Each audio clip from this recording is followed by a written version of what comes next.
everybody, welcome back. Justin here as always. Thanks for stopping by and hanging out with me today. Let's talk about Dashcam, one of the most divisive found footage horror films in recent memory. Let's talk about it. This one comes from Rob Savage, who just a couple years ago gave us the found footage movie Host. It's about a group of friends who hire a medium to host a seance over a Zoom call during the lockdown. It only runs about 57 minutes and in my opinion makes a great use of a concept with some good scary kills and creative scares. There's a real sense of powerlessness for these characters when you can see up crazy things happening to your friends over a computer screen, but you're completely incapable of helping them, which is great for suspense. It doesn't overstay its welcome at just under an hour, and in my opinion, Dashcam is a great companion piece to Host. Where Host takes place over Zoom, Dashcam takes place primarily over one night during a live stream. Now, I'm a big fan of found footage. I've always found that if done correctly, found footage can be a home for some of the most legitimate and effective scares in film. And Dashcam and Host are both part of this new wave, this new era of found footage. In fact, Wikipedia calls this new era computer screen horror. In the early days of the genre, the term found footage was exactly that. Usually a group of characters stumbling across or finding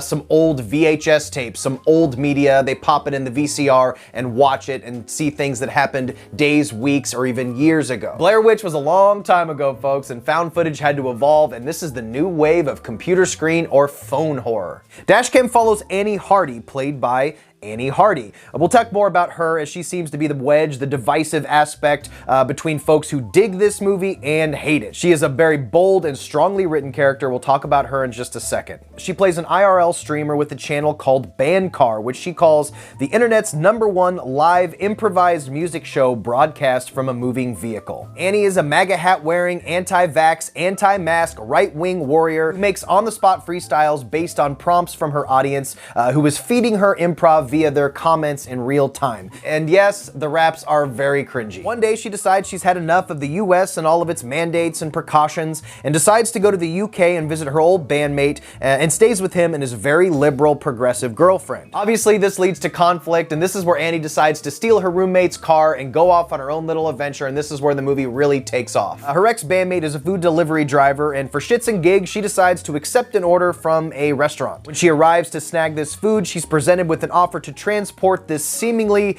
incapacitated, sickly woman from point A to point B, and shit hits the fan. So as far as Dashcam goes, this is definitely not going to be the found footage film that is going to turn a non-found footage fan into a found footage fan. This ain't gonna be it. If you hate found footage, this is not gonna be the movie to sway you. But if you are a fan of found footage, I think there's a lot to like here. But going back to what I said about the main character, Annie, we are following her throughout the entire movie. Even I had a hard time with her character and her motivations and her jokes and her personality, pretty grating, but by the end she kind of wins me over. I know that may not be the case for a lot of viewers of this movie. The actress who plays Annie, whose real name is Annie Hardy, she was in an indie rock band back in the day called Giant Drag. I don't know if they're still active or not, but I actually looked into her music and it's actually really good. I don't know if she genuinely freestyle raps, which she does a lot in here, but as far as her music goes, I really dug it. You should check it out. It's pretty damn good. The first 20-25 minutes or so are just getting to know this character, driving around in her car with her as she does these live streams. Although it is kind of cringy and kind of annoying, I did find some of the raps to be kind of funny. The movie definitely doesn't hold back from language and her character's opinions, which some people might align with and some people might hate. The movie itself doesn't really take a stand on that. It kind of just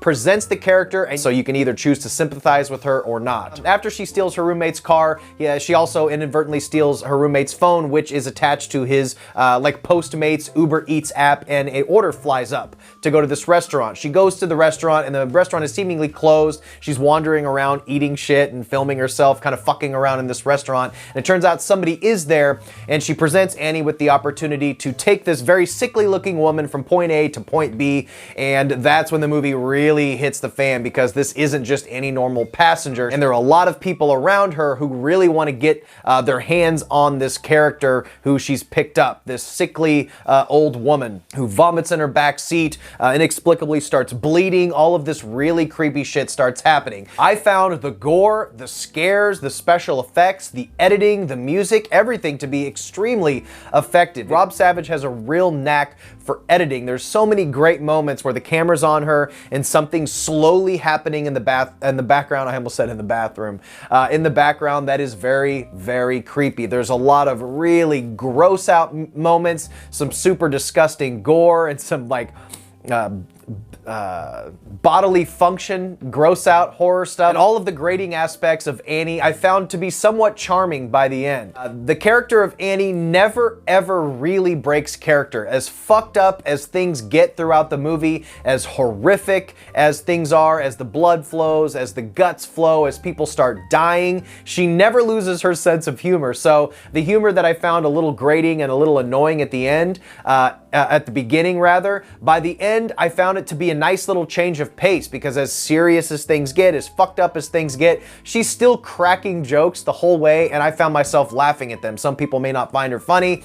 I found her to be pretty hilarious by the end, and that's when I started checking out her music and all this stuff, and I find this actress pretty interesting. I guess when it comes down to it, what I liked about this movie is I found it to just be a nice, refreshing change of pace from the usual found footage that we get. A lot of found footage these days tends to take itself extremely seriously and be dead serious the entire time, and I think that's what I found to be original about this movie, is that it sticks to its guns with the humor, and I think that's what set it apart for me. By the end of it, I just found myself having a fucking great time with this one. I definitely think it's worth your time. Like I said, if you are not a fan of found footage, I don't think this is going to be for you, but I really dug the way Rob Savage approached the live stream, the found footage aspect of this movie, and editing is a huge part of found footage, making sure those scares work. All the scares and the gore and the creepy shit really landed for me. Definitely give it a shot. I know there's a lot of people really hating on this one, and it's not going to be for everybody. I get why people would hate this movie. This movie is not going to be for everybody, but if you are a super fan of found footage and you dig found footage, I think you will like this one. I really do.